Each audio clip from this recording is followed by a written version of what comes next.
नमस्कार दोस्तों, स्वागत है आपका अपने channel NCERT classes bye Patel sir में।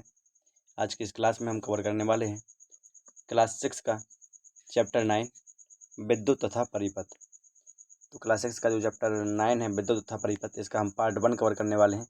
इस चैप्टर को हमने 3 पार्ट में विभक्त किया है, जिनमें पार्ट 1, पार्ट 2 और पार्ट 3। इसमें अलग अलग हम अध्ययन करेंगे। इसके अंतर्गत विद्युत तथा परिपथ, विद्युत के बारे में, विद्युत चालक के बारे में, विद्युत परिपथ के बारे में, विद्युत सेल के बारे में, बल्ब के बारे में, फिलामेंट तंतु के बारे में, विद्युत रोधक के बारे में, विद्युत स्विच के बारे में और विद्युत जो टर्मिनल हैं उनके बारे में हम इसमें अध्ययन करने वाले हैं।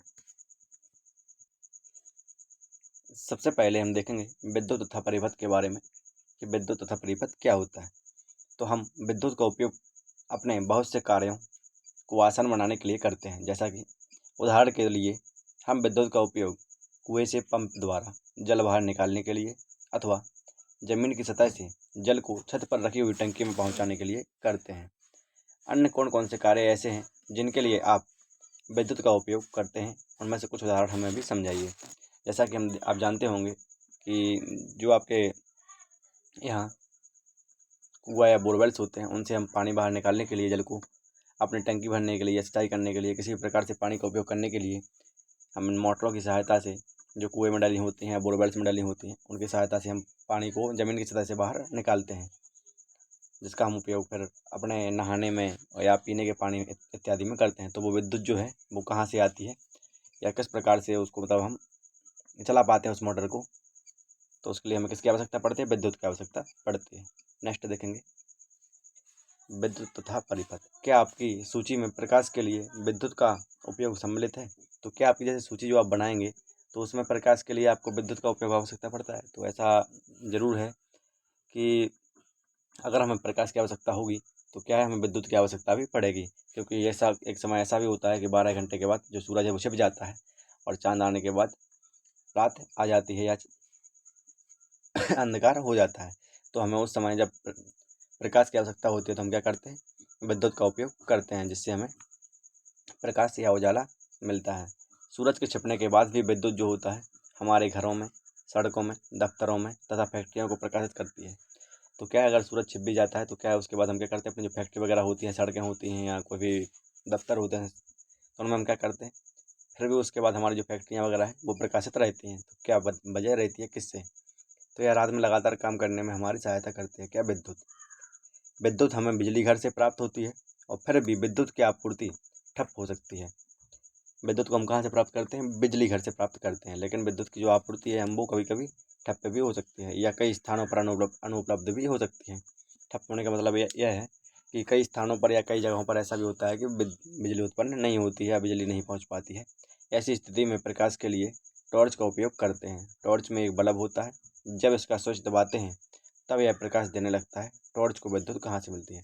तो कहीं कहीं ऐसा होता है, जो कई पिछड़े इलाके होते हैं या कई प्रकार के स्थान ऐसे होते हैं जहाँ विद्युत की उपलब्धता नहीं होती है या लाइट या करंट उधर नहीं होता है। तो क्या करते हैं उधर प्रकाश के लिए, तो उधर हम टॉर्च का उपयोग करते हैं। इसमें जो सेल लगा होता है, विद्युत सेल, उसकी सहायता से हमें यहाँ यह प्रकाश देने लगता है। इसका स्विच दबाते ही, जैसे इस स्विच को हम दबाते हैं तो इससे इस सेल के माध्यम से इसको करंट मिलता है, तो यह हमें प्रकाश देने लगता है टॉर्च। तो इस टॉर्च को विद्युत कहाँ से मिलती है, इसके बारे में हम जानेंगे। नेक्स्ट देखेंगे विद्युत सेल के बारे में कि विद्युत सेल क्या है। तो विद्युत सेल टॉर्च के बल्ब को विद्युत, जो टॉर्च का जो बल्ब होता है उसको विद्युत तथा विद्युत सेल से मिलती है। कहाँ से मिलती है? विद्युत, इस विद्युत सेल से मिलती है इस टॉर्च के बल्ब को। विद्युत सेल का उपयोग विद्युत स्रोत के रूप में अलार्म में, घड़ी में, कलाई घड़ी में, रेडियो, कैमरा तथा अन्य युक्तियों में भी किया जाता है। तो अलार्म वगैरह होती हैं तो उनमें ऐसा तो है नहीं कि कोई स्विच वगैरह हो और आप स्विच को लेकर के विद्युत के उसमें अलार्म वगैरह के इसमें स्विच लगा दें, कोई नहीं, ऐसा नहीं होता है। इसमें क्या होता है, सेल वगैरह होते हैं, विद्युत सेल होते हैं। कैमरा हो तो उसमें विद्युत सेल होते हैं, टॉर्च में होते हैं। तो क्या आपने कभी विद्युत सेल को ध्यानपूर्वक देखा है? तो हाँ, देखा है। आपने यह देखा होगा कि इसके एक ओर धातु की टोपी तथा दूसरी ओर धातु की डिस्क चक्कर का होती है। हाँ, तो इसमें होता है ऐसा कि एक ओर धातु की टोपी होती है और एक ओर धातु की एक डिस्क चक्र का होती है। क्या आपने विद्युत सेल के ऊपर एक धन चिन्ह तथा एक ऋण चिन्ह देखा है? हाँ, हमने एक जो विद्युत सेल होता है उसके ऊपर हमने एक धन चिन्ह अथवा एक ऋण चिन्ह भी देखा है। इसके माध्यम से आप देख पा रहे हैं, इस प्रकार से धन चिन्ह और ऋण चिन्ह भी हम देखते हैं। तो विद्युत सेल में धातु की टोपी धनात्मक सिरा तथा धातु की डिस्क ऋणात्मक सिरा होती है। तो इसमें जो धातु की जो टोपी वगैरह लगी होती है एक सिरे पर, तो वो कौन सा सिरा होता है, वो होता है धनात्मक सिरा। जबकि जो धातु की एक और सिरे पर जो डिस्क है ऋणात्मक सिरा लगा होता है, तो वो क्या होती है, डिस्क वाला सिरा ऋणात्मक सिरा होता है, चक्कर का वाला। तो सभी विद्युत सेलों में दो सिरे होते हैं, जिनमें एक धनात्मक टर्मिनल होता है तथा दूसरा सिरा जो होता है वो ऋणात्मक टर्मिनल होता है। नेक्स्ट देखेंगे विद्युत सेल में संचित रासायनिक पदार्थों से सेल विद्युत उत्पन्न करता है। तो विद्युत सेल में जो विद्युत है वो कहाँ से उत्पन्न होती है, तो वो होती है इस विद्युत सेल में संचित रासायनिक जो पदार्थ होते हैं उनसे सेल विद्युत उत्पन्न करता है। जब विद्युत सेल से में संचित रासायनिक पदार्थ इस्तेमाल कर लिए जाते हैं, तब विद्युत सेल विद्युत पैदा करना बंद कर देते हैं। तो इन सेल का क्या होता है कि बिजली का तो ऐसा होता है विद्युत का कि जब वो लाइट आती है कहीं विद्युत बिजली घरों से, तो उससे लाइट हमें लगातार मिलती रहती है, स्विच चालू करते ही हमें लाइट प्राप्त हो जाती है। जबकि विद्युत सेल में ऐसा नहीं होता है। इसमें जो रासायनिक पदार्थ होते हैं अंदर, तो वो संचित हो जाने के बाद ही जब ख़त्म हो जाते हैं या इस्तेमाल कर लिए जाते हैं, तो इनमें से हम विद्युत सेल जो होते हैं वो विद्युत प्रदान करना बंद कर देते हैं। इसके बाद ये टॉर्च जो होती है वो बिना काम की रह जाती है। तब उस विद्युत सेल को एक नए विद्युत सेल से बदलना पड़ता है। तो क्या है, इस टॉर्च को अगर हमें जारी रखना है, प्रकाश के लिए उपयोग करना है, तो इसको हमें क्या करना होगा, एक विद्युत सेल खराब हो गया है तो दूसरा विद्युत सेल लाना पड़ेगा और इसका उपयोग इसमें करके हम फिर से प्रकाश उत्पन्न कर सकते हैं। टॉर्च के बल्ब में कांच का एक बाहरी आवरण होता है जो धातु की सतह पर चिपका होता है। तो टॉर्च का जो बल्ब होता है उसमें क्या होता है, कांच का एक बाहरी आवरण होता है, धातु की सतह पर चिपका होता है। और बल्ब के जो कांच के आवरण होते हैं इसके अंदर क्या होता है, इसके अंदर हम देखते हैं। तो जो बल्ब है, बल्ब का जो कांच है इससे यह ढका हुआ है, इसके कांच के आवरण के अंदर ऐसा क्या होता है इसके बारे में हम देखेंगे। तो जैसा कि आप देख पा रहे होंगे, इस बल्ब के अंदर क्या क्या है, तंतु है। इसमें जो स्प्रिंग वगैरह लगी हुई है वो किसकी है, फिलामेंट तंतु की। और ये दोनों क्या है, ये टर्मिनल है। नेक्स्ट देखेंगे, एक टॉर्च लेंगे जैसे ही आप, तो एक टॉर्च के माध्यम से हम परीक्षण करके बताते हैं कि कैसा क्या है विद्युत सेल के बारे में। तो जैसे ही आप एक टॉर्च लेंगे, इसके बल्ब के भीतर देखेंगे तो इसका जो बल्ब निकलेगा, आप अपने अध्यापक की सहायता से इस बल्ब को टॉर्च से बाहर भी निकाल सकते हैं। आप क्या देखते हैं कि क्या आप कांच के बल्ब के मध्य में एक पतला तार देखते हैं। तो कांच का आप जैसे बल्ब देखेंगे, अगर कांच के अंदर जो बल्ब देखेंगे आप, तो उसमें क्या होगा आपके लिए कि एक पतला सा तार आपको देखने के लिए मिलेगा इसमें अंदर, जो क्या होता है, फिलामेंट तंतु होता है।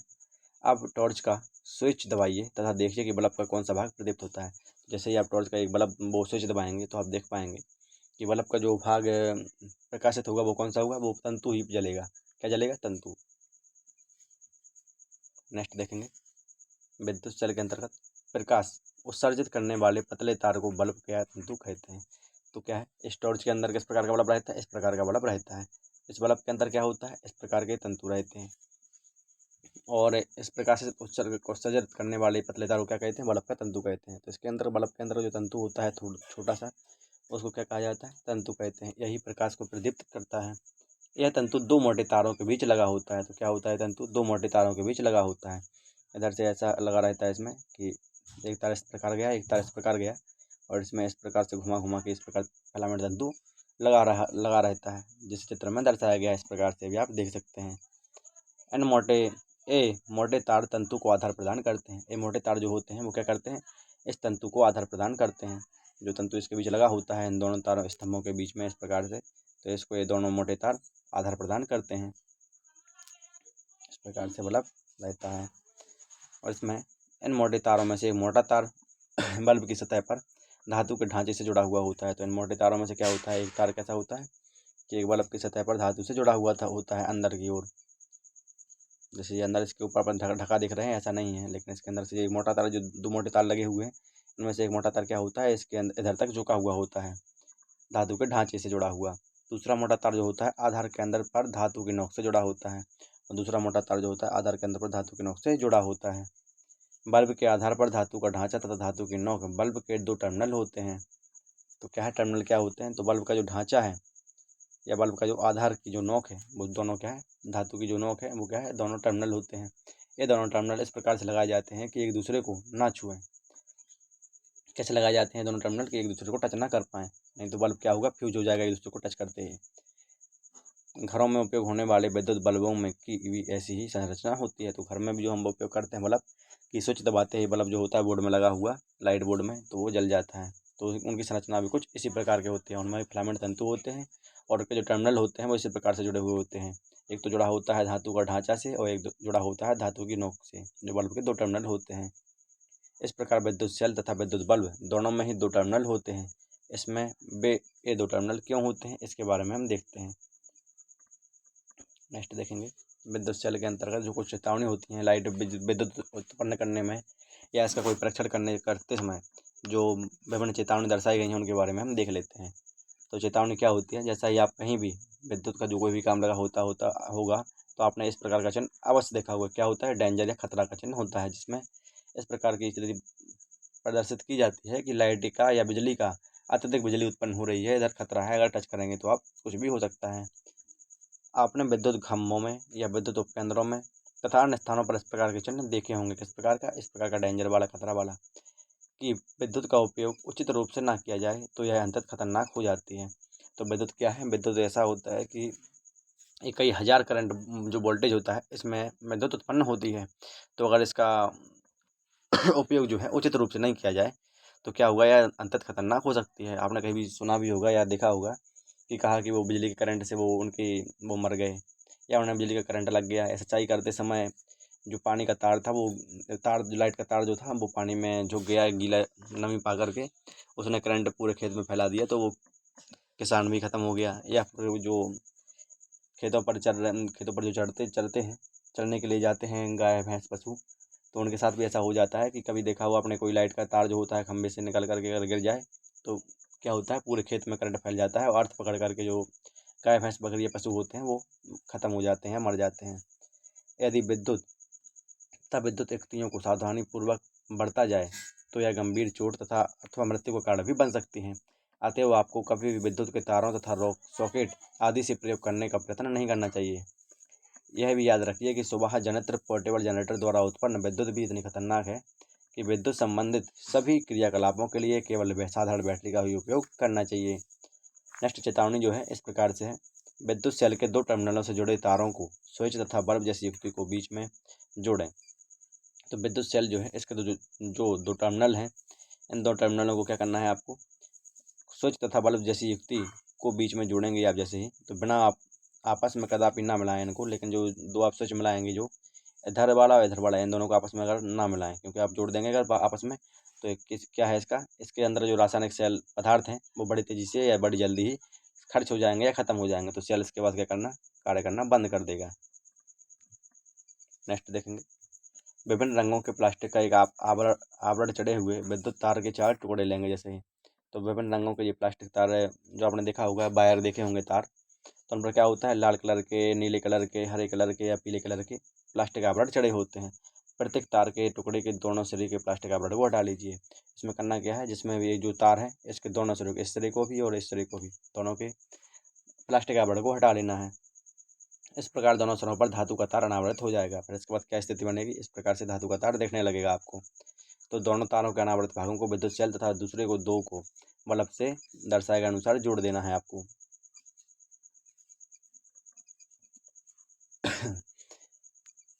नेक्स्ट देखेंगे, बल्ब के साथ तारों को जोड़ने के लिए आप विद्युत रोधी टेप जो मिस्त्री द्वारा उपयोग किए जाते हैं बिजली के लिए, उनका उपयोग करेंगे और सेल के लिए रबड़ बैंड या टेप का उपयोग भी कर सकते हैं। अब बल्ब तथा विद्युत सेल को अलग अलग 6 भिन्न ढंगों से जोड़िए। प्रत्येक व्यवस्था में देखिए कि बल्ब दीप्त है या नहीं। प्रत्येक व्यवस्था के लिए हाँ या ना लिखिए। तो आगे देखते हैं हम विभिन्न प्रकार की जो 6 स्थितियाँ हैं वो कौन कौन है। पहली स्थिति जो है वो यह है, दूसरी, तीसरी, चौथी, 5वीं और 6 स्थितियाँ इस प्रकार से बनती हैं। इनमें से किन स्थिति में प्रकाश जो बल्ब है वो जलेगा और किन में नहीं जलेगा। तो यह स्थिति जो है इसमें बल्ब प्रदीप्त होगा। इस पर क्यों है, क्योंकि एक सिरा है जो है धनात्मक सिरे से जुड़ा हुआ है, दूसरा जो है ऋणात्मक सिरे से जुड़ा हुआ है और दोनों जो तार गए हुए हैं वो बल्ब से भी जुड़े हुए हैं। तो इस प्रकार से यह बल्ब प्रदीप्त होगा। जबकि दूसरी स्थिति जो है इसमें नहीं होगा। क्यों नहीं होगा, क्योंकि इसमें जो है एक सिरा इसमें जुड़ा हुआ है, दूसरा लेकिन जो ऋणात्मक सिरा है वो इसमें नहीं जुड़ा हुआ है। तो इस प्रकार से इसमें बल्ब नहीं जलेगा। तीसरा जो स्थिति है तो उसमें क्या है कि एक सिरा तो इसमें जुड़ा हुआ है लेकिन एक सिरा इसमें नहीं जुड़ा हुआ है, तो यह बल्ब भी नहीं जलेगा। चौथे वाले में स्थिति क्या बनती है कि इसमें दोनों ही जो बल्ब के जो पॉइंट थे वो ऋणात्मक पॉइंट से जोड़ दिए गए हैं सिरे, तो यह इस स्थिति में बल्ब नहीं जलेगा। पाँचवीं स्थिति इस प्रकार से है, इसमें धनात्मक सिरे से दोनों ही पॉइंट जोड़ दिए गए हैं, तो इसमें भी बल्ब नहीं जलेगा। जबकि छठवीं स्थिति में ये है कि जो है ऋणात्मक सिरा या धनात्मक सिरे से बल्ब के कोई भी पॉइंट जोड़ दिए जाएँ अदल बदल कर भी, लेकिन बस अलग अलग जुड़ा हुआ हो तो बल्ब फिर स्थिति में जलेगा। नेक्स्ट देखेंगे, अब उन व्यवस्थाओं को ध्यानपूर्वक देखिए जिनमें बल्ब दीप्त होता है, पहली स्थिति और छठवीं स्थिति। इन व्यवस्थाओं की तुलना दूसरी व्यवस्थाओं से कीजिए जिनमें बल्ब प्रदीप्त नहीं होता है। इनसे तुलना करनी है दूसरी, तीसरी, चौथी और पाँचवीं से। क्या आप इस अंतर का कारण बता सकते हैं, ज्ञात कर सकते हैं क्या है? तो हाँ जी, इसमें चित्र जो 95 का जो ए है, इसमें क्या है, विद्युत सेल के एक टर्मिनल से प्रारंभ करके अपने पेंसिल की नोक को तार के अनुदेश बल्ब तक लाइए। अब बल्ब के दूसरे टर्मिनल से प्रारंभ करके विद्युत सेल से जुड़े हुए दूसरे तार के अनुदेश पेंसिल की नोक को लाइए। इस कार्य को चित्र 9.5 की तरह शेष व्यवस्थाओं के लिए दोहराइए। क्या उन व्यवस्थाओं में बल्ब दीप्त होता है जिनमें सेल के एक टर्मिनल से दूसरे टर्मिनल तक पहुंचने में पेंसिल को ऊपर उठाना पड़ता है। नेक्स्ट देखेंगे, क्रियाकलाप 2 में अपने विद्युत सेल के एक टर्मिनल से तो इसी के साथ आज का जो अपना टॉपिक था विद्युत चैप्टर 9 का, क्लास 6 का चैप्टर 9 विद्युत तथा परिपथ का पार्ट 1 वो समाप्त होता है। तो इससे ठीक अगली क्लास में हम पढ़ेंगे पार्ट 2 में विद्युत परिपथ के बारे में। तो हमारा जो विद्युत सेल था या विद्युत बल्ब था उसके बारे में हम पढ़ चुके हैं। तो जिन्होंने अभी तक चैनल को सब्सक्राइब नहीं किया है प्लीज़ चैनल को सब्सक्राइब कर लें, ताकि चैनल से जुड़े होने पर आने वाली प्रत्येक क्लासेस से आप जल्द से जल्द अवगत हो सकें और आपके जो क्लास 6, 7, 8, 9th, 10th, 11th और 12th के जितने भी जो सब्जेक्ट्स हैं टॉपिक वाइज कवर हो सकें। तो चलिए मिलते हैं अगली क्लास में एक और अगले नए टॉपिक के साथ। तब तक के लिए थैंक यू, वेलकम।